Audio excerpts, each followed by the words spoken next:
Bonjour chanceux, t'es tombé sur une vidéo capable de sauver notre monde malade.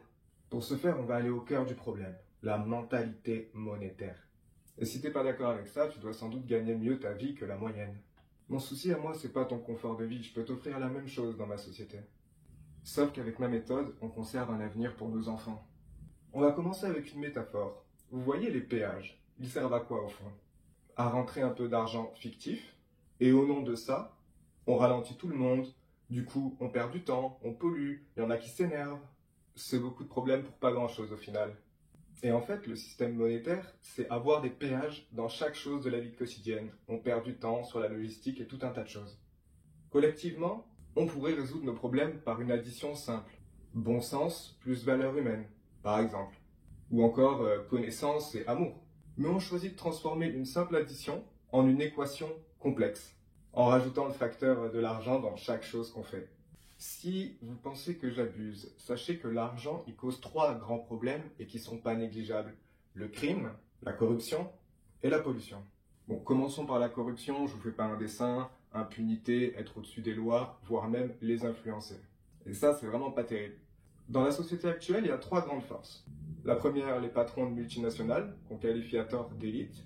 La deuxième, l'État. Et la troisième, c'est une force désorganisée, le peuple. C'est plus dur pour un super collectif de tomber d'accord et d'agir ensemble, plutôt que sans fortune au cours d'une soirée mondaine.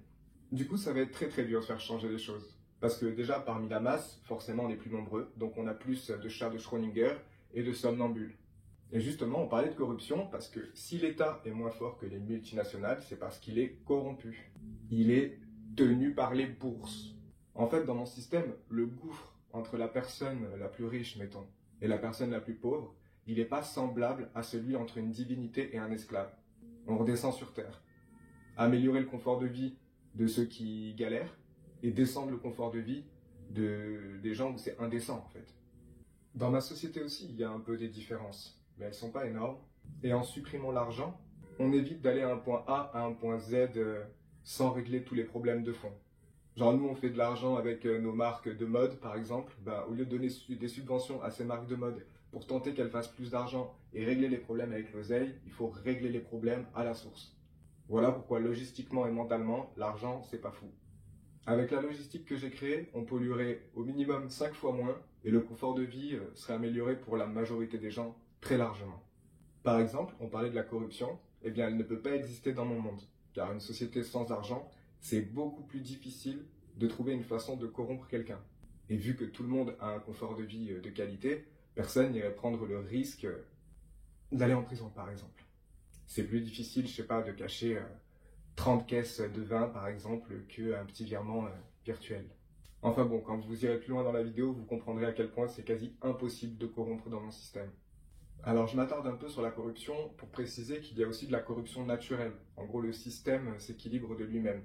Exemple, les personnes pauvres qui vont rager et dire des vérités sous forme d'art vont gagner de l'argent, devenir connus, et après ils auront peut-être moins envie de rager contre le système vu qu'ils seront au-dessus des autres. Donc en fait, c'est une corruption naturelle. Après, des fois, c'est pas par engagement que les gens se taisent, mais c'est parce qu'ils ont peur.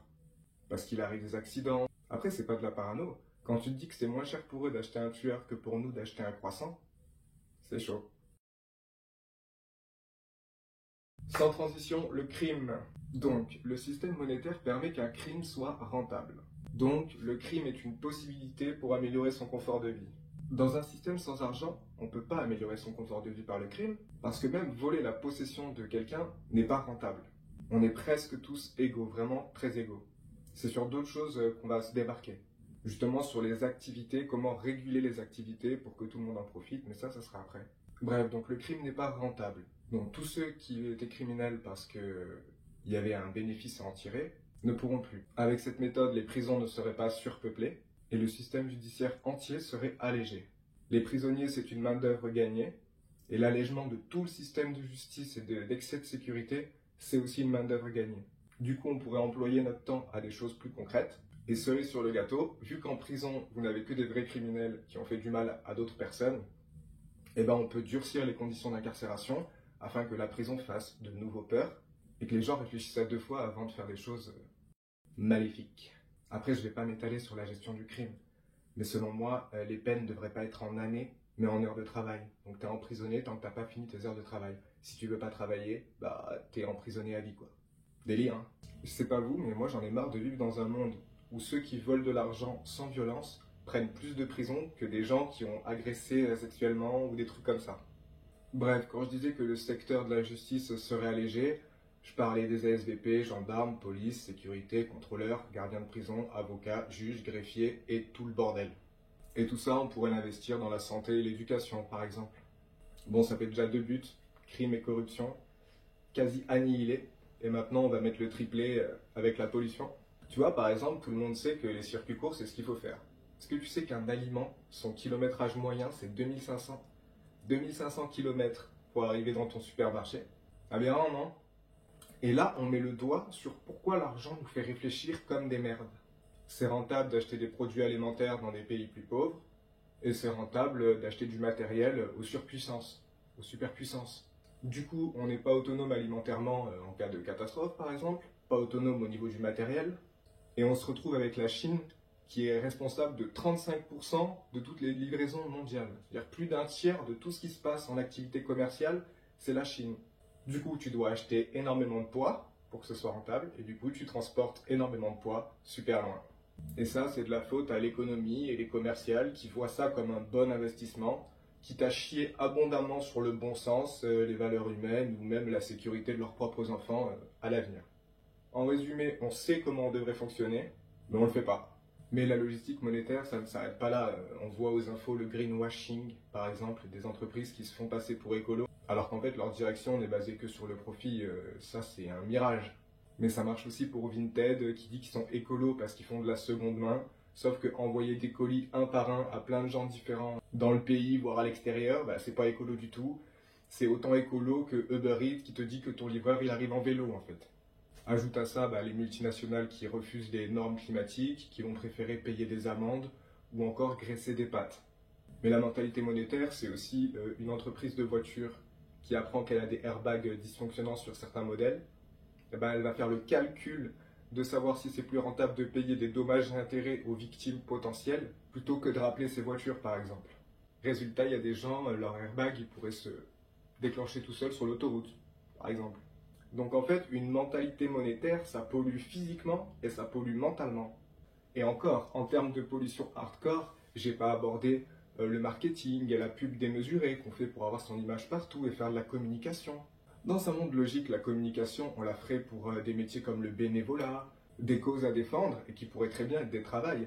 Parce qu'à l'heure actuelle, tout ce qui est bénévolat ou choses importantes pour le climat et tout, ce n'est pas rentable. Donc personne ne veut faire d'efforts dessus parce qu'ils n'ont rien à y gagner pour eux-mêmes.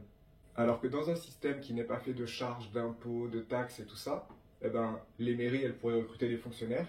Parce que c'est débile, la mairie ne peut pas recruter des gens de son propre pays parce que ça lui coûte des sous. Mais factuellement, ça ne lui coûte rien. On pourrait venir travailler pour ça. Et comme je vous disais, des choses belles comme le bénévolat pourraient être de vrais métiers. En gros, on pourrait se contenter de répondre à la demande au lieu de vouloir la créer, ce qui est beaucoup plus énergivore. Virtuellement, l'argent, c'est des milliards de mouvements sur les comptes, cartes bleues, liquides qui polluent à chaque mouvement. Puis les serveurs, les données, il faut s'imaginer tous les informaticiens pour faire tenir les multi-comptes de tout le monde. En gros, l'argent, il y en a qui pensent que ça fait tourner le monde alors que c'est très énergivore à maintenir en place. Donc on a dit colonies d'informaticiens, experts en cybersécurité, les usines pour imprimer les billets, les convoyeurs de fonds pour le transport, mais on a aussi tout le personnel des banques, conseillers, secrétaires, crédit manager, courtier, experts en assurance, juristes, dabistes, analystes financiers, actuaires, commercial, caissiers, gestionnaires de patrimoine. J'insiste sur les gestionnaires de patrimoine, ça n'inclut pas que les maisons, mais aussi les objets de valeur, bijoux, montres, voitures. Et ça, c'est une main d'œuvre de malade pour calculer qui a quoi en fait, pour rassurer les gens sur leur possession. On dépense un effort démesuré. Et bien sûr, la plupart des métiers que j'ai cités sont mieux rémunérés que des métiers nobles comme l'agriculture ou le bâtiment. Bon, je vais aller un peu plus vite parce que ça commence à faire grave long. On a aussi les notaires qui servent à rien, à part prendre une commission et faire des magouilles. Du coup, quand il y a un décès, les gens ne se concentrent pas sur la perte, mais sur le gain. Mais ça, c'est un détail, me direz-vous. D'ailleurs, en continuant avec la liste des métiers inutiles, il y a aussi le fisc et les agents contre la fraude fiscale. D'ailleurs, tu savais que lutter contre la fraude fiscale, ça fait gagner 21 € à l'État pour chaque euro dépensé. Et pourtant, l'État, il supprime des postes dans ce milieu-là. On dirait que c'est lui qui l'organise, la fraude fiscale. Il y a aussi des métiers dont on aura moins besoin, comme les comptables, car dans ma société, on ne sera pas envahi par des chiffres et noyé sous la paperasse. Parce que c'est vraiment ridicule, toutes ces taxes et impôts, abonnements, assurances, aides, ceci, cela. Quand il y a un litige, il faut le régler. Il ne faut pas chercher à savoir qui a tort, qui a raison, à part pour la justice. Mais sinon, il faut régler les problèmes au plus vite. Si vous avez un dégât des eaux dans votre bâtiment, il faut régler le problème au plus vite. Si vous n'avez pas de voiture pour aller travailler, il faut régler le problème au plus vite. Bon, c'est un peu chiant de parler de notre système parce qu'il est pourri. Donc on va commencer à parler du mien. Malgré que j'ai pas encore tout dit. Je vais m'arrêter ici parce qu'il faudrait au moins 1000 pages rien que pour gratter la surface de à quel point notre système est pourri. Pour ceux qui ont envie de sortir de la caverne, on va commencer avec la gestion de nos besoins primaires, avant de rentrer dans le cœur du système, histoire d'y aller en douceur. Car je sais qu'il y en a plein qui ont peur du changement, ce qui est ironique quand on sait que c'est la seule chose qui peut nous sauver, entre guillemets. J'ai un peu la flemme, alors je vous mets une ancienne vidéo, ça va crier un peu, mais après on reviendra ici très vite. Premier truc à faire, c'est rendre les besoins primaires gratuits. Les besoins primaires, c'est la bouffe et le logement. Je t'explique pourquoi rendre la nourriture gratuite, c'est vraiment génial. À la place qu'elle ait un prix, elle aurait un score CO2. Et le fait d'avoir le même score CO2 par habitant, ça permet de réduire l'empreinte carbone alimentaire. Alors pour info, l'empreinte carbone alimentaire, ça représente 30% de toutes nos émissions mondiales. Avec mes idées, on va faire passer ce chiffre de 5 à 10%. Alors je suis pas forcément plus malin qu'un autre, hein. Mais c'est juste que tout le monde le sait qu'il faut faire des circuits courts dans la nourriture. On est tous d'accord de là-dessus, c'est un produit périssable. Sauf que quand tu mets l'argent au milieu, eh ben tu mets des commerciales dans les supermarchés, etc. Et les pays pauvres, ils vendent moins cher que les pays riches. Donc c'est normal de bouffer des kilomètres pour économiser des clopinettes, tu vois. Je pense pas que les agriculteurs aujourd'hui disent le contraire. Et c'est déjà quasiment des fonctionnaires, hein. Ils sont payés des aides de l'État. Pour certains, ils survivent seulement. Et je sais pas ce que vous en pensez, mais nourrir son peuple... ça peut être du fonctionnariat sans problème. Bon, passons. On en revient au circuit court ultime. En fait, c'est simple. On supprime carrément les supermarchés, en fait. Parce que c'est qu'une étape de plus. Voyez-vous, les êtres humains, vous êtes comme... Voyez le supermarché comme un bocal de bonbons. Et vous, comme des gosses. Vous voyez bien que ça va pas le faire. Cet étalage d'abondance disgracieuse en termes alimentaires n'est pas bonne. Ça cause fatalement du gâchis et en plus c'est beaucoup de main d'œuvre pour faire du fasting. Ça évite aussi qu'on aille chercher toujours les dates les plus éloignées, tu vois. Je le fais aussi, mais c'est pas bien. Les usines pour emballer nos produits, colorier les boîtes, on va aussi colorier la viande, dedans on va mettre des conservateurs, ça serait dommage de gâcher du chiffre d'affaires, on va mettre des additifs, bon, hyper dangereux mais bon c'est pas grave. On va ultra transformer le produit et puis vous avez du cancer dans vos assiettes. Et encore, on est en France, dans certains pays, on peut carrément appeler ça du poison. Bref, la culture du profit chie sur l'empreinte carbone. Et du coup, si on supprime les supermarchés, qu'est-ce qui se passe? Eh ben, on aura des surfaces de stockage près des champs. Près de ces surfaces de stockage, on aura des artisans pour sécher ou fumer la viande, pour mettre dans des bocaux le surplus de légumes et de fruits. Ces surfaces de stockage nécessitent moins d'employés qu'un supermarché classique. Et nous avons des camions qui viennent vous livrer la nourriture. Oui, les camions, parce qu'en fait, un seul camion, ça permet de livrer plusieurs foyers pour toute une semaine. Donc ça désencombre un peu les routes que des gens qui vont faire leurs courses plusieurs fois par semaine en voiture. C'est empreinte carbone friendly. D'ailleurs, avec moi, c'est le retour des consignes en verre. Ouais. J'en ai marre que tous les humains que j'aime tant mangent des microparticules de plastique en ingère à longueur de journée et en ont dans tous leurs organes en fait. Pour résumer, on a une autonomie alimentaire à l'échelle d'une ville autant que faire se peut. Alors oui, on aura moins de références, mais comme ça, il y a des gens qui pourront apprendre à cuisiner. Et pour les produits qui viennent de loin, ça gonfle un peu la note CO2, comme tu as capté. Maintenant, imagine juste la main-d'œuvre qu'on gagnerait si on ne faisait pas cette concurrence, la pub et le marketing démesuré, toxique. Avec les besoins primaires gratuits, on économise une paperasse folle aussi dans les aides. Ah, c'est de la main-d'œuvre non négligeable, ça.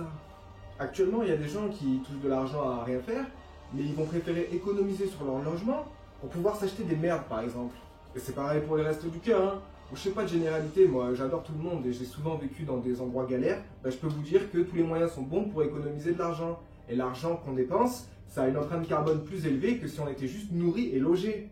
D'une, on dépenserait moins de l'énergie dans le vide, et de deux, les personnes qui travaillent pas, elles seraient en meilleure condition pour se mettre à travailler au lieu de les laisser abandonner comme ça.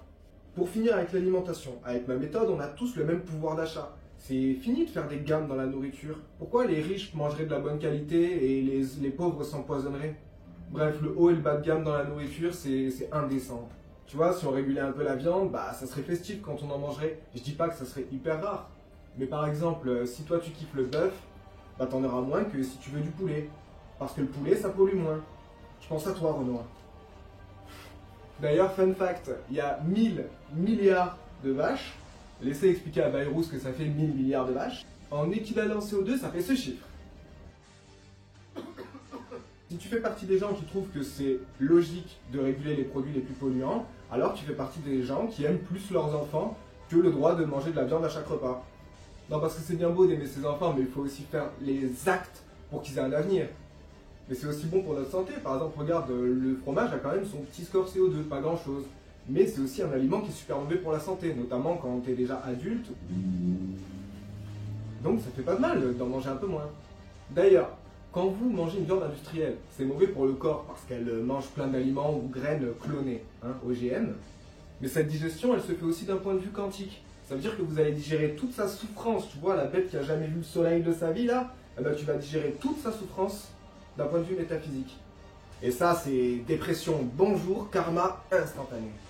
Alors pour finir avec l'alimentation, le fait de se faire livrer, c'est aussi pratique pour s'échanger les consignes. Comme je vous disais tout à l'heure, les bouteilles en verre, les bocaux, les cagettes en bois. Et par exemple, les cagettes en bois, quand elles sont trop vieilles, on peut s'en servir pour faire du compost. Et j'insiste là-dessus. Sachez que si on veut de belles productions, il faut redonner à la terre. Et en plus de ça, le compost, ça permet de faire du gaz. Alors avant, on l'achetait à la Russie, et puis ils ont acheté plein de bombes avec. Du coup, maintenant, on l'achète en Amérique, vu que les deux, c'est la porte à côté. Et bon, les Américains, ils vont faire plein de balles avec. Et aussi, vous savez, la poubelle normale, la poubelle noire. Et bien, si vous faites le tri du plastique, du verre, des trucs comme ça, en fait, dans votre poubelle noire, il reste plus que le compost. À quel point l'État est fainéant, stupide, comment sont nos dirigeants pour ne pas nous fournir un accès au compost normal? Et les éboueurs, à la place de jeter des sacs noirs, eh ben, ils feront quelque chose d'utile avec du compost. Et ça, c'est la faute de nos dirigeants. Alors, je vous rassure, j'ai bientôt fini. Mais imaginez qu'on n'ait qu'une maison par foyer, sans que ce soit un business, sans qu'il y ait de la vente, de la location, enfin, tous ces trucs d'achat-revente, etc. Imaginez toute l'énergie de ces agents immobiliers qui se marchent dessus, encore une fois, qui font de la pub, du marketing, qui vont afficher leurs trucs sur plusieurs sites miroirs. Il y a plein d'agences qui vont afficher les mêmes bâtiments sur plein de sites. Ça, c'est une pollution virtuelle, mon gars, et c'est une perte de temps pour tout le monde. Il y a des squats, des plaintes, cautions impayées, etc. Si on agissait ensemble en tant que super-organisme, la seule mission de cet organisme, ça serait de loger les gens, en fait. Du coup, ce serait simple. Chaque logement aurait une note, et chaque habitant compterait comme un point. Grâce à ce procédé, une famille de 4, dont les parents ne travaillent pas par exemple, vont cumuler 4 points, et donc du coup, ils auront quand même le minimum syndical décent. Ça, c'est le côté valeur humaine. Et on n'a pas besoin de se faire chier avec des aides, c'est d'office. Et quant à ceux qui travaillent, eh ben, ils auront des points en plus de contribution, et donc du coup, ça c'est la partie mérite. La plupart d'entre nous, ils aimeraient bien se rapprocher de leur travail ou de leur famille, mais c'est une misère de déménager, c'est tellement mal foutu que personne n'a envie de se faciliter la vie en fait. Tout ça pour dire que la guerre internationale, c'est quelque chose, c'est très con, et même un enfant peut vous le dire, ça c'est quelque chose, mais les guéguerres entre nous là, ouais voilà, ça supprime les aides au logement, ça permet de ne pas pénaliser les enfants des parents qui ne travaillent pas, il y a la part de contribution, vous avez compris. Bon, vous aurez pu le constater, là j'ai réformé que 2 secteurs, et le réchauffement climatique c'est déjà ciao bye bye, tu vois. Heureux. Donc normalement à ce stade, vous commencez à comprendre que je dis pas des paroles en l'air, j'ai quand même un peu bossé le sujet. D'ailleurs, j'ai écrit un livre, Comment sauver la société sans réveiller les somnambules, les doigts dans le nez. Sachez que la suite va être tout autant pertinente. Pour remplacer l'argent, on doit répondre à 3 critères. Obliger les gens à travailler, parce qu'il en va de leur survie pour se nourrir, manger. Donc comme vous l'avez vu dans ma vidéo, on va remplacer ce point par motiver les gens à travailler. Pas obliger, mais motiver les gens à travailler. Il n'en va pas de leur survie. Privilégier certains métiers, parce que pour que la société elle tourne rond, il faut rendre plus attractifs les métiers dont on a le plus besoin. Et réguler certaines activités, parce qu'on ne peut pas tous aller au resto tous les jours. Et vous allez voir que je vais faire ça beaucoup mieux que le système monétaire. Bon là, ça va être un peu de la lecture. C'est juste parce que j'ai tellement raconté ces propos que vous voulez retravailler pour que ça passe mieux. Là, j'avais un peu la flemme sur cette partie. Donc, qu'est-ce qui se passe si on est inactif dans ma société? Ça, c'est un point super important. En plus de l'énergie démesurée dans la logistique des aides, cet argent que vous donnez va souvent, sans vouloir faire de généralité, être investi dans des addictions, comme la cigarette et l'alcool, qui ne sont pas les produits les moins polluants qui existent. En d'autres termes, donner de l'argent est beaucoup plus énergivore que ma façon de traiter les personnes inactives. De plus, le fait d'être nourri et logé participe à une bonne hygiène de vie. La personne est en meilleure condition pour se remettre à travailler que si on lui laisse le choix de faire des concessions sur son confort au profit du poison, par exemple. Cela évite aussi le nombre de mouvements virtuels comme les paiements, courses, loyers, ainsi que le personnel gérant les aides, qu'elles soient financières ou de nature caritative. C'est bien de nourrir les gens affamés, mais pour la plupart des personnes touchant des aides, c'est une façon d'économiser de l'argent pour autre chose. Donc ce service n'est pas vital. Pour résumer, c'est plus efficace de diminuer l'empreinte carbone.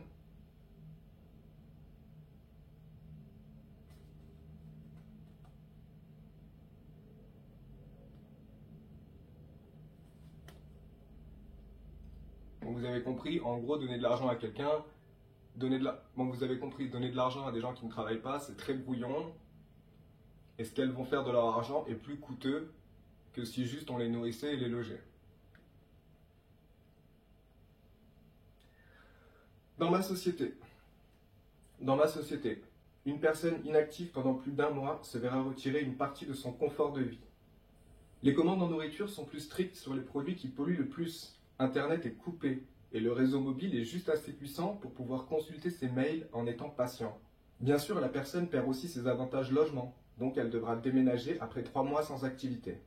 Si ça vous paraît rude, sachez que dans mon monde, déjà on travaille que 28 heures par semaine, qu'en plus on peut faire du temps partiel, et se former, ça compte comme un travail. Mais par contre, couper les réseaux, diminuer le confort de vie sur la nourriture et les produits qui polluent le plus, ça va vraiment faire en sorte que la personne soit motivée à travailler.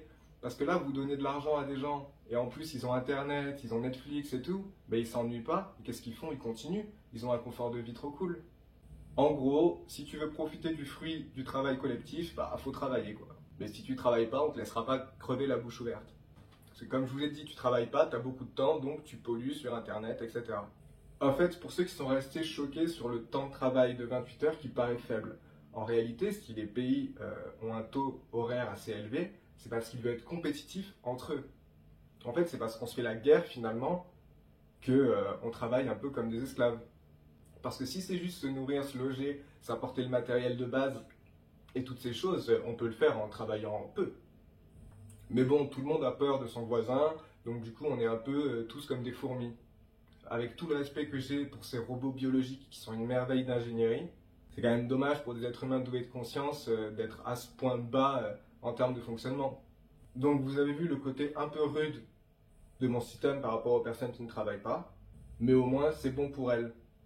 C'est ce que voudrait un père, je pense, pour son enfant. Il veut pas d'un pourri gâté qui se branle les couilles toute la journée. De votre côté, pour finir avec ce qui est chômage, aide et tout, de votre côté, on passe par des structures énergivores incompétentes pour quémander des aides qu'on va attendre en crevant la bouche ouverte. Au final, on donne de l'argent, chômage, RSA, mais la personne peut travailler au black, faire la manche, faire des magouilles ou devenir un mort sur son canapé à regarder la télé. Je pense qu'on a fini le premier point qui était de motiver les gens à travailler. Ça fait déjà 4 buts. Bon, avant d'attaquer le deuxième point qui est de privilégier certains métiers, afin que la société ne manque de rien, j'aimerais parler de la cause étudiante. Parce que ça aussi c'est important pour que la société ne manque de rien. C'est d'une importance capitale. Si on veut plus de personnes qualifiées, mon système est meilleur de par le fait qu'il ait les besoins primaires bien entendu gratuits, et surtout qu'un étudiant est considéré comme une personne active, vu qu'il se forme. Du coup, certains jeunes, par exemple, qui choisissaient le travail après le collège parce qu'ils vivaient dans la précarité, ils vont faire ça pour vouloir aider leur famille ou tout simplement pouvoir s'offrir des choses. Cette frustration, qui est due à l'injustice du système monétaire, n'existera plus. Ensuite, des étudiants qui vont abandonner car ils doivent cumuler un emploi, ce qui ne facilite pas du tout leurs études. Encore une fois, ce problème n'existera pas car tout étudiant est considéré comme actif. Mais encore, les écoles privées, réservées aux personnes avec de l'argent, accueillent souvent des étudiants n'ayant pas le niveau grâce à un don généreux des parents. Si les dons sont assez conséquents, ils peuvent même acheter leur diplôme. C'est une aberration totale. Si l'on souhaite vraiment avoir 2 styles d'établissement scolaire, alors autant que les meilleures écoles soient réservées aux élèves les plus méritants, au lieu de faire des différences dès la crèche. Les riches arrosent les écoles privées et tout va bien. Mais le domaine public, il se casse la gueule et ça c'est gravissime, en particulier quand on parle d'éducation. Rendez-vous compte que le système monétaire transforme des valeurs importantes comme l'éducation en fucking business. Bref, voilà, ça c'était pour les étudiants qui galèrent, les pauvres. Point numéro 2, favoriser certains métiers. Actuellement, c'est le foutoir. On a des métiers primordiaux, comme des agriculteurs vivant des aides qu'on veut bien leur donner, et d'autres étouffés par un travail acharné. Eux seraient moins bien lotis que des banquiers pépères dans leur bureau au sommet de la chaîne alimentaire. On donne un salaire mirobolant aux forces de l'ordre, car réprimer un peuple en colère dû à une injustice grandissante, c'est pas évident. Gardien de la paix de ceux qui les paient. L'État a encore fait plus fort pendant les Gilets jaunes quand les policiers n'arrivaient plus à suivre. Ils recrutaient au pied levé des gens sans expérience contre une belle somme. On appelle ça des mercenaires chez moi. Mais bon, tout n'est que subjectivité quant à la façon de victimiser ces sujets. Dieu sait que la liste serait longue si je devais vous faire part de toutes les aberrations de notre façon de répartir l'argent. Donc je ne vais pas m'étaler sur le sujet. Pour conclure, ce n'est que sur le papier que l'argent permet de favoriser certains métiers. Entrons dans le vif, dans la société actuelle. Il y a 3 classes. La classe populaire, pour ne pas dire pauvre, qui en réalité englobe 2 sous-classes, les smicards qui sont célibataires ou les familles vivant des aides. Voilà pour la classe pauvre. Et là, j'aimerais faire une précision importante. Moi, si je monte sur mes grands chevaux, ce n'est pas forcément pour que ces gens-là ils aient un confort de vie plus haut, etc. Moi, c'est pour sauver la planète. Mais c'est réel de dire qu'à ce niveau-là, le confort de vie, c'est dégueulasse. De faire ça à l'ère du numérique, à l'ère où tout est censé être facile, c'est dégueulasse de traiter encore des gens comme ça. C'est pas eux qui vont polluer, ils vont même pas polluer plus que les voyages en jet d'une seule personne. Bref, alors, la classe populaire, maintenant nous avons la classe moyenne, qui elle aussi englobe 2 sous-classes. Il y a ceux qui sont tués par les impôts, et qui au final ont le même style de vie que la première catégorie, et ceux qui sont aisés. Après, bien sûr, il y a les riches, qui englobent aussi 2 sous-classes, millionnaires et milliardaires. Certains ont un train de vie problématique sous le règne du bon sens. Je vous invite à regarder l'interview sur Légende d'un majordome de milliardaire. Pour vous donner une idée, j'ai pu voir à quel point ils sont au-dessus des lois par rapport au fait que pour eux c'est super facile de payer une amende. Eux, les tapages nocturnes, tout ça, ils s'en foutent, ils payent par exemple. Mais aussi, par exemple, le gars il achète 140 huîtres de grande qualité, il se les fait livrer sur la plage, et lui, qu'est-ce qu'il trouve à faire? Il les rejette à l'eau pour leur rendre leur liberté. Voilà un exemple de gâchis que quelqu'un qui a des valeurs, il trouverait ça dégueulasse, quoi. Et je compte pas les 2-3 voyages en jet par semaine, tout ça. Hein. J'ai dit qu'il avait commandé des huîtres en sachant qu'il aimait pas ça. Bref. Alors voilà, moi si je vous parle de ces 3 classes, c'est juste pour que vous soyez pas choqués de la suite. Dans ma société, il y a 3 niveaux, sauf qu'ils sont beaucoup plus organisés que dans la société de maintenant. C'est légitime. Pardonnez si je vais lire parce qu'il commence à faire grave chaud et en plus j'en ai un peu plein le cul. En effet, nous sommes obligés de créer des cases. Un système où tout le monde a les mêmes avantages n'est pas sain pour son bon fonctionnement. Voici pourquoi j'ai simplifié notre bouse actuelle. Il y a les niveaux 1, les métiers indispensables. C'est à eux que nous devons donner une carotte au bout du bâton. Personne ne choisit quelle fonction doit être à ce niveau. C'est simplement la case des métiers dont on manque. Et si ce manque est vital. Donc c'est des statistiques. Si demain on manque d'esthéticienne, le métier d'esthéticienne ne va pas passer niveau 1. Dans cette case, on y retrouvera forcément les métiers nécessitant de longues études, mais pas obligatoirement. Il y a aussi des métiers peu attractifs, car ils sont très physiques, risqués ou contraignants, en termes d'horaire, etc. Les niveaux 1 ne sont pas des divinités, mais des héros, au minimum. Sachez que quand les avantages ne sont pas démesurés, et qu'ils vont à des personnes le méritant réellement, la jalousie n'a pas lieu d'être. Maintenant, le niveau 2, c'est les métiers communs. C'est là où le plus de gens se situent. On y retrouve les métiers qui ne sont pas aussi importants que les niveaux 1, comme la coiffure par exemple, mais ça reste un métier difficile. Être debout toute la journée, le contact avec les clients, les produits aussi, qui sont pas forcément bons. Et ensuite, on a les métiers de niveau 3, qui sont des métiers tranquilles. Cette case a été créée car il est évident que certains métiers sont plus sympas que d'autres. Par exemple, prof de tennis, de foot ou coach sportif au chaud dans une salle de muscu, c'est plus facile que de travailler dans le bâtiment ou d'être agriculteur. Donc c'est logique que les métiers plus durs soient niveau 2 et qu'il faille créer une case pour les métiers tranquilles. J'ai peut-être un peu moins d'avantages que vous en étant niveau 3, mais je suis bien. C'est pas éprouvant pour le corps, il y a plein d'avantages aussi. Donc vous pouvez constater qu'en créant un système avec une logique enfantine, facile, moyen, difficile, après il n'y a plus qu'à ajuster la dose entre guillemets de confort de vie qu'on peut accorder. D'ailleurs dans le niveau 3, on a aussi les métiers dans le divertissement. Je vais faire une courte parenthèse sur le divertissement. Tout par exemple les streamers, Ça veut dire que tout ce qui va être streamer, tout ce qui va être rapporter de l'argent grâce au divertissement, eh bien, ça ne sera pas très haut classé. Ceux dans leur vie qui auront fait des œuvres incroyables pourraient être surclassés avec des sondages, des votes, tout ça. Mais de base, quelqu'un qui vit de sa passion, qui vit de ce qui l'anime, le niveau 3 devrait lui convenir parfaitement. Pour moi, des choses comme le porno ne devraient pas être rémunérées en fait. C'est-à-dire que même si on ne rémunérait pas ce genre de contenu, il pullulerait sur Internet. Il y en aurait partout quand même. Donc à quoi ça sert de monnayer ce genre de contenu? Et là, on arrive à un point clé. Il faudrait que tout le monde ait un identifiant unique quand il aille sur Internet. Il peut avoir un pseudo pour cacher son identité, mais il a un identifiant unique.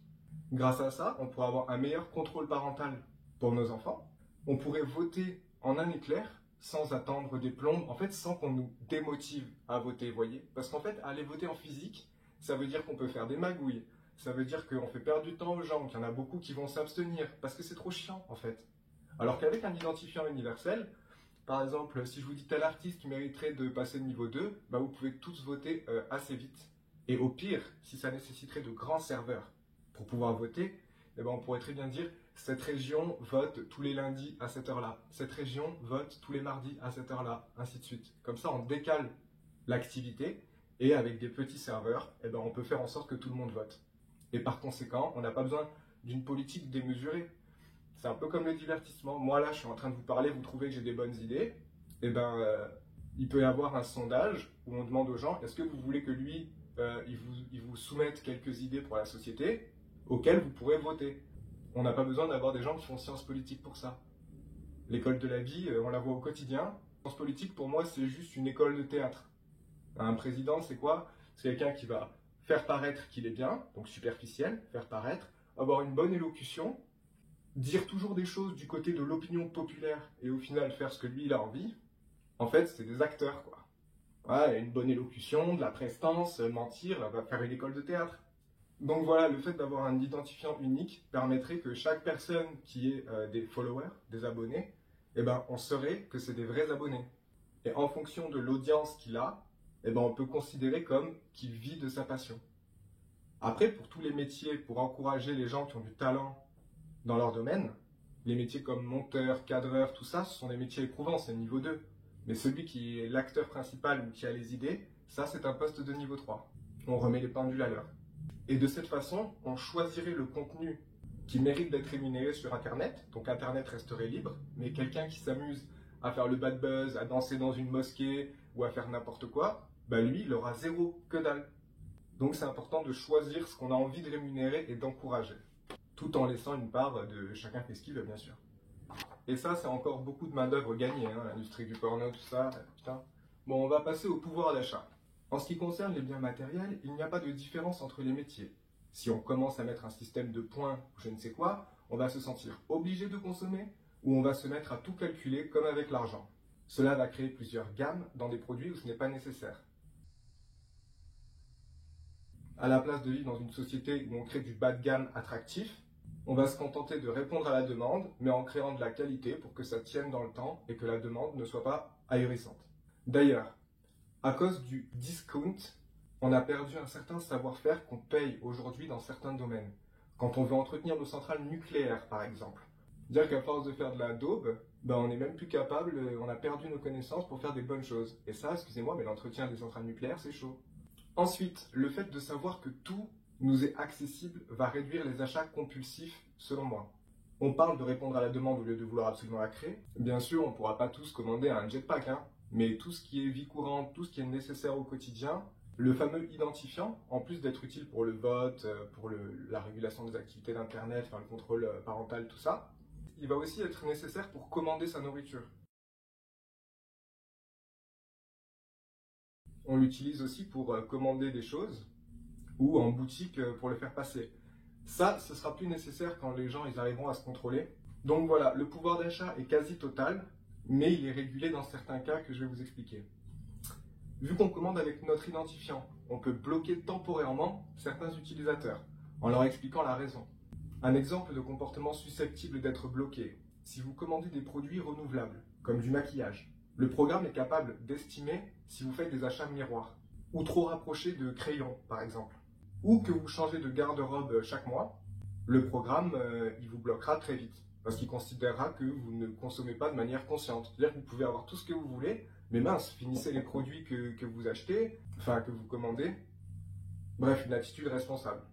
C'est comme la voiture électrique, si on voudrait accélérer la transition, on ne ferait pas des modèles de luxe, on ferait des modèles simples pour que ce soit assez rapide à faire et fournir le plus de personnes possible. C'est ridicule de faire des voitures que haut de gamme ou des trucs comme ça. T'en as même qui ont plusieurs voitures électriques et d'autres qui n'en ont pas. Vous réalisez la transition? La transition de con? Et ça, c'est valable pour tout en fait. D'ailleurs, en parlant de ça, c'est plus raisonnable de n'avoir qu'une voiture et qu'un téléphone par personne. Hormis les professionnels ayant besoin d'une voiture pour transporter du matériel ou les personnes ayant besoin d'un téléphone pro. D'ailleurs, après une grande acquisition comme celle-ci, on a un petit temps avant de pouvoir changer. On va pas changer de téléphone ou de voiture comme de chemise. Mais tout ça, c'est assez logique que je vous l'explique pour être complet, moi. Mais si vous changez tous vos meubles à chaque saison, à un moment donné, ils vont vous dire non, il y a un problème. Selon moi, ce serait la meilleure façon d'être le plus économique possible en termes d'empreinte carbone et en même temps de satisfaire tout le monde. Alors, comme vous l'avez compris, on est presque totalement égaux en termes de possession. Par contre, des fois, quand il y a des nouvelles choses qui arrivent sur le marché, la production, elle ne suit pas pour être de nature mondiale. Et vu qu'il faut bien commencer quelque part, c'est normal que les niveaux 1 seraient les premiers servis pour ce qui est des nouvelles choses qu'on n'a pas encore inventées, par exemple des trucs comme ça. Ce serait un des avantages en plus d'être niveau 1. On servirait dans l'ordre. Parce que oui, là actuellement vous avez des avantages sur le logement quand vous êtes niveau 1. L'avantage de ça, de pouvoir être les premiers servis pour les nouveaux trucs, attention, hein, vous n'êtes pas prioritaire sur les commandes et tout. Hein. Donc on a ces deux choses-là, mais surtout ce qui va être utile pour motiver les niveaux 1, là où on va leur donner le plus de trucs, c'est pour les activités. Du coup, on arrive au troisième point, réguler les activités. Parce que là, le niveau 1, il n'est pas assez attractif. Même si franchement le logement est une petite priorité sur un autre truc, c'est bien, c'est pas encore assez. Du coup, pour les activités, on va créer un système de coupons. Et je vous arrête tout de suite, ça n'a rien à voir avec l'argent. Il y a des différences notables. Les coupons ne sont pas utilisés pour la nourriture, le logement ou encore les biens matériels, contrairement à l'argent. Il y a donc très peu de mouvements, pas d'impôts ni taxes, etc. En réalité, ils ne servent que pour les activités, et encore seulement celles qui méritent d'être régulées. J'entends par là que aller faire du foot, ça pollue moins que la course automobile. Donc si vous voulez aller faire une séance de karting, vous allez devoir utiliser un coupon. Par contre, si vous voulez jouer au foot, c'est gratos. Ajoutez à cela le fait qu'ils sont uniquement virtuels, donc pas besoin d'être imprimés ou d'être escortés par des convoyeurs de fonds. Hormis le fait qu'ils soient moins énergivores que l'argent, leur plus gros point fort est de ne pas pouvoir être volés, car ils deviennent inutilisables à partir de leur deuxième transfert. Ça veut dire que la coordination vous envoie vos coupons chaque mois, et vous, quand vous allez faire un transfert, donc pour une activité, ils seront directement grisés, et donc inutilisables par celui qui reçoit. Donc personne ne peut vous braquer chez vous et vous demander de lui envoyer des coupons, parce que tout ce que vous allez faire, c'est lui envoyer des coupons qui ne marchent pas. Après, les coupons grisés peuvent être utiles si on veut connaître l'affluence d'un lieu de divertissement, afin que nous, on puisse calculer l'effort fourni pour maintenir le lieu en place, comme Disneyland par exemple, et le nombre de gens que ce lieu va divertir. Comme ça, on sait dans quelle branche, avec peu d'efforts, on fait plaisir à beaucoup, et les activités un peu plus exceptionnelles, plus rares. Je vous donne un autre exemple. Le matériel de plage, c'est encombrant, donc c'est logique d'avoir des gens qui louent du matériel au bord des plages. Ces personnes-là, c'est considéré comme un métier, pourtant ils ne font pas d'argent, ils font juste plaisir aux gens. Et par exemple, vous n'avez pas besoin de coupons pour louer un paddle, étant donné que le paddle ne pollue pas. Par contre, si vous voulez louer un jet ski ou un surf avec un moteur, là, il y a des coupons. Comprenez la logique? Alors, à titre spéculatif, parce que le système n'a jamais été mis en place, donc je ne peux pas savoir combien je distribuerai les coupons au niveau 1, 2 et 3. Donc, à titre spéculatif, j'en donnerai 8 pour les niveaux 1, 5 pour les niveaux 2 et 2 pour les niveaux 3. Ça peut paraître peu pour les niveaux 3, mais dans ma société, on ne travaille que 28 heures par semaine, horaire standard.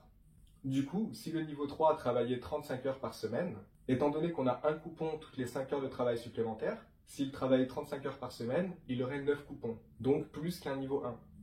Et vu que leur travail est tranquille au niveau 3, ils peuvent aisément faire des heures sup. Voilà pourquoi j'ai fait un gros décalage entre les deux. Mais encore une fois, c'est à titre spéculatif. Au sujet des 28 heures par semaine, ce temps peut être ajusté pour les personnes près de la retraite ou même les retraités qui désirent continuer à travailler. Il est aussi ajusté pour les personnes ayant un handicap physique ou mental si elles le souhaitent. Et une personne qui souhaite travailler à temps partiel peut travailler 5 à 10 heures de moins si elle sacrifie 25 à 50% de ses coupons qu'elle gagne par mois. Ensuite, selon moi, pour tout ce qui est hôtellerie de luxe, etc., c'est de l'esbrouf, c'est beaucoup trop. Oui, on devrait avoir des choses exceptionnelles pour nous faire un peu rêver, mais pas de cette façon. Pas abusément pour d'autres et jamais de la vie pour certains. Voilà pourquoi j'ai créé les coupons extraordinaires. Ça, c'est aussi un peu ce qui nous donne le droit de voyager en avion. Si on a tous un nombre limité de voyages par an, ben on va certainement beaucoup moins polluer. Pour en revenir aux coupons extraordinaires, ils sont utilisés pour des locations d'une semaine dans des lieux comme Hawaï, Ibiza ou pour loger à l'intérieur de Disneyland par exemple. Vous pouvez très bien passer de très bonnes vacances sans utiliser de coupons extra, mais c'est un plus. Encore à titre spéculatif, j'en donnerai 3 par an pour les niveaux 1, 2 par an pour les niveaux 2 et un seul pour les niveaux 3.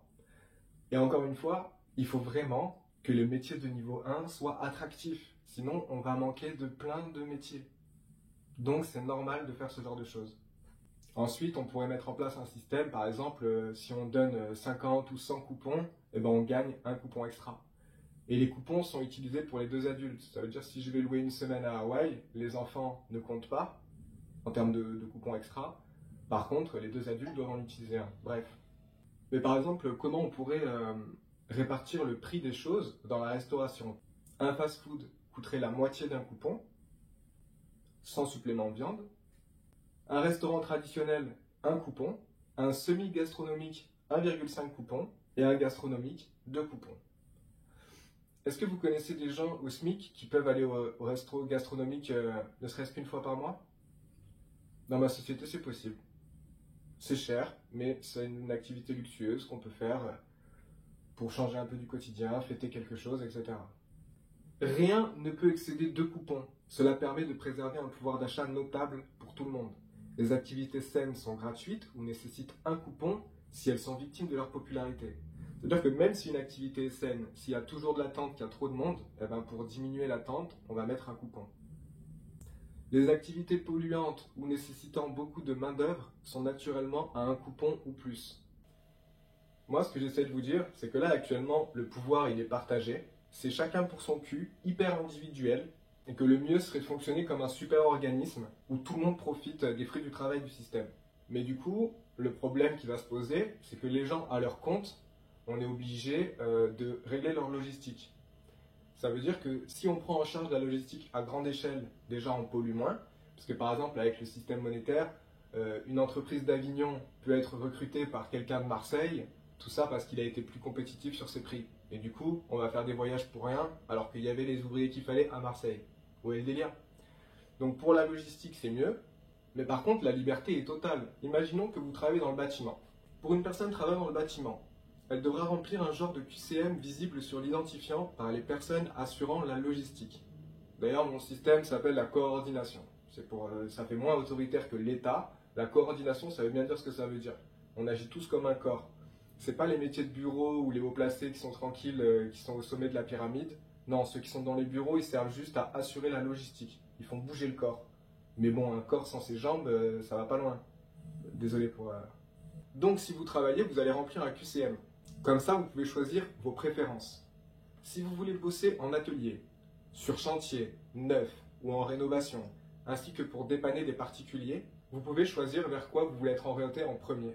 Une personne préférant travailler seule ou souhaitant travailler en binôme avec quelqu'un en particulier pourra faire part de ses exigences. Grâce à ces informations, les personnes assurant la logistique peuvent distribuer les missions en fonction des préférences de chacun. La coordination dans ce cas-là fait office d'assurance. En gros, les assurances, ça n'existe pas.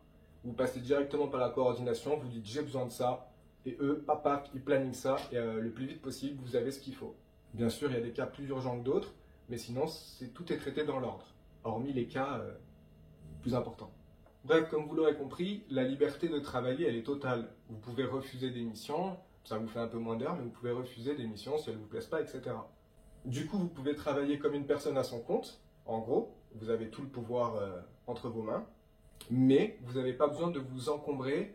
Mais vous avez même le luxe de ne pas avoir à vous encombrer avec des impôts, les feuilles de salaire de vos employés, les devis, le standard téléphonique. Vous n'avez pas besoin de gérer tout ça. Du coup, c'est tranquille. Alors, je vais vous dire pourquoi le patronat, c'est pas vraiment une idée top. Déjà, l'État n'a pas le pouvoir sur les multinationales. Il ne peut stopper aucune de ces dérives. Or, elles sont nombreuses. Mais ce n'est pas la seule raison qui fait que le patronat est une très mauvaise idée. La présence d'un patron est-elle obligatoire? Les tâches qu'il effectue sont-elles si complexes pour lui laisser disposer des fruits du travail collectif de ses employés? Laissez le choix à un être humain. Il va toujours redistribuer le minimum et garder le reste. Si le système était juste, nous n'aurions pas matière à nous plaindre. Cependant, on n'est pas tous égaux. Et en commerce, la première chose à savoir est la suivante. Pour faire de l'argent, il faut de l'argent. Les patrons peuvent changer leurs employés aisément au vu de la demande. Avec les charges, on se retrouve avec des employés exploités, payés au minimum, et ceux qui ne sont pas contents n'ont qu'à partir. De plus, les patrons vont reverser une grande partie de leurs bénéfices dans la communication, ce qui coûte à l'effort global et n'arrange pas une potentielle augmentation des salariés. La pub et le marketing sont une guerre où le gâchis ne se compte pas en morts, il se compte dans l'effort et l'énergie qu'on distribue dans une lutte qui n'en vaut pas la peine. Nous n'avons pas besoin de patrons. Un employé dans le bâtiment ne devrait pas être désavantagé face au cadre qui gère la logistique ou négocie avec les clients. La fonction de patron dans ma société n'existe pas. Il y a seulement les personnes sur le terrain et celles dans les bureaux qui gèrent le recrutement, les RH, services clients, etc. Personne n'a tous les pouvoirs. Et les personnes les mieux rémunérées ne sont pas forcément celles dans les bureaux. Et les décisions sont prises collectivement sur la base du bon sens et non sur comment booster notre chiffre d'affaires à n'importe quel prix. Les personnes qui prennent de l'âge et de l'expérience dans leur domaine sont les plus proches d'un patron. Si ces gens commencent à trouver leur métier trop physique, ils seront prioritaires pour former la relève, s'occuper du recrutement ou répondre aux clients. C'est la meilleure façon pour qu'on soit tous le plus égaux possible. Avec mon système, à la naissance, on est tous égaux. Et il n'y a pas une poignée de personnes qui se partagent tous les biens immobiliers, les murs des commerces, tout ça. Et quand je vous disais que le patronat n'améliore en rien la logistique, il crée de la concurrence, donc pub et marketing comme d'hab, mais on va aussi faire plusieurs devis et donc multiplier les démarches, les coups de téléphone. Tout ça pour au final choisir une entreprise, peu importe si elle se situe loin, comme je vous expliquais tout à l'heure. Voilà, ça c'était juste pour remettre une couche, parce que vraiment le patronat, c'est pas la liberté, c'est pas génial. Non, le patronat, c'est la liberté et la joie d'une personne pour plein qui triment. Les multinationales, il y a Total et plein d'autres groupes qui ont triplé, voire quadruplé leur chiffre d'affaires en 2-3 ans, et les employés n'ont pas été augmentés. Un petit détail d'ailleurs, pour les personnes ayant un jardin, ils doivent s'en occuper eux-mêmes. S'ils ne le peuvent pas à cause de leur âge ou d'un handicap, alors ils auront accès à ce service, bien sûr, gratuitement, que pour ceux en ayant besoin.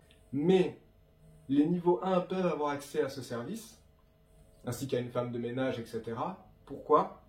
Leur temps est précieux, donc ils peuvent disposer de ce genre de service à condition d'effectuer la moitié des horaires de leur personnel. Ça veut dire que s'ils veulent un paysagiste, une femme de ménage, un cuisinier, tout ça, ils peuvent, mais la moitié de toutes les heures que les gens auront fait pour eux, ils vont devoir le faire dans leur travail.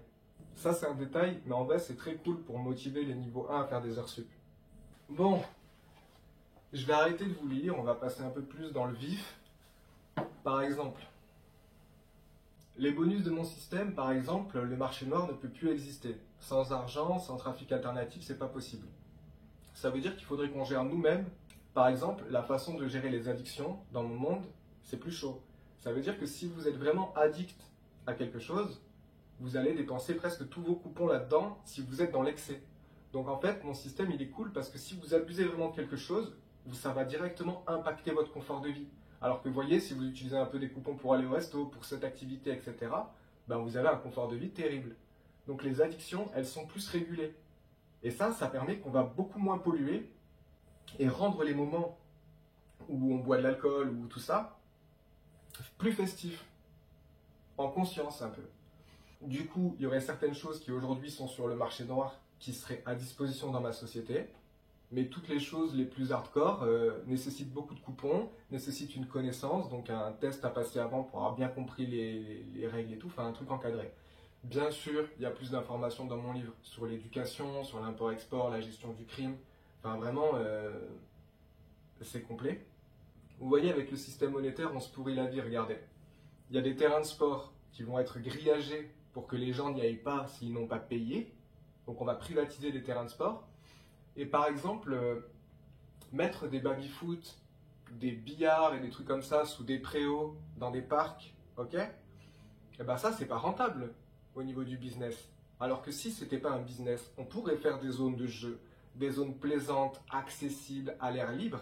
Mais non, nous, on préfère tout grillager, tout fermer pour contrôler plus facilement les gens, pour payer moins à ce qu'il y ait des gens qui vérifient la sécurité du lieu la nuit et tout. Donc du coup, en fait, on a plein d'activités qu'on ne peut pas faire et qu'on ne proposera jamais. À notre siècle, le divertissement pour les gens, c'est aller faire du shopping. Voilà où on en est. Genre faire du shopping, c'est du divertissement. Mais c'est parce que le système n'offre rien de plus en fait. Le système, il offre rien pour qu'on s'amuse. Et si on n'avait pas cette mentalité monétaire, on serait une espèce beaucoup plus fun, avec beaucoup plus de liberté, beaucoup plus de choses drôles. Vous voyez ce que je veux dire? Bref, franchement, je vais pas aller plus loin. Parce que déjà, j'ai mon livre et c'est déjà bien assez long comme ça. En fait, avec ce que je vous ai donné là, on peut déjà sauver le monde. Genre vraiment, notre empreinte carbone, c'est chute libre. Notre logique, elle est améliorée. Notre perception de l'inconnu, de l'autre, est bonne. On n'a pas la haine envers les gens. On vivrait dans un monde juste. Et j'ai pas besoin de vous dire qu'il faut être un trou de balle pour faire la guerre. Pas besoin de vous dire qu'on a fait un génocide sur les insectes, sur les espèces maritimes. Avant, quand on pêchait dans l'océan, on avait des monstres qui sortaient. Maintenant, les poissons, ils sont comme ça. L'océan, c'est notre oxygène. Ils font un sommet sur l'océan, ils parlent de rien d'intéressant. Ils font aucun effort. Et ça, vous le verrez de plus en plus, que les gens ils vont dire rien n'est fait. L'ONU, il y a 2-3 ans, hein, il avait dit on est déjà en retard. C'est-à-dire que même si on s'y met comme des porcs, pas sûr qu'on y arrive, tu vois. Donc il faut bien se mettre à un moment donné, voilà. Moi j'ai arrêté mes études au collège. Est-ce que c'est normal que je puisse pondre une société meilleure que les politiciens? Voilà, donc c'est de là la corruption, tout simplement. C'est pas logique. Cette vidéo était sponsorisée par God. Thanks God. J'ai aucune idée sur comment terminer la vidéo. En fait, j'avais eu encore une liste hyper longue de petits trucs à vous dire par-ci par-là. Par exemple, la phrase de Rockefeller qui dit « On a créé le féminisme pour que les femmes travaillent et donc qu'elles payent des impôts et des taxes et qu'elles soient moins présentes pour éduquer leurs enfants afin que ce soit des bons moutons. » Donc tu vois, on est capable d'entendre des trucs comme ça dans le système monétaire, c'est une perversion incroyable. Même ce que toi tu peux imaginer dans ta tête, te dire « Ah ouais, l'argent ça fait ça quand même, ça fait ça », pour moi, que ça fait 4 ans que j'y réfléchis, je peux te dire que ça commence à peser, tu vois. Bon, voilà, c'était Pharmassif. Et sachez que c'est d'une importance capitale ce que j'ai dit. Donc, si vous voulez partager une vidéo pour faire le bien une fois dans votre vie, à mon avis, c'est celle-là, tu vois. Prenez soin de vous. Oh, putain. Et merde.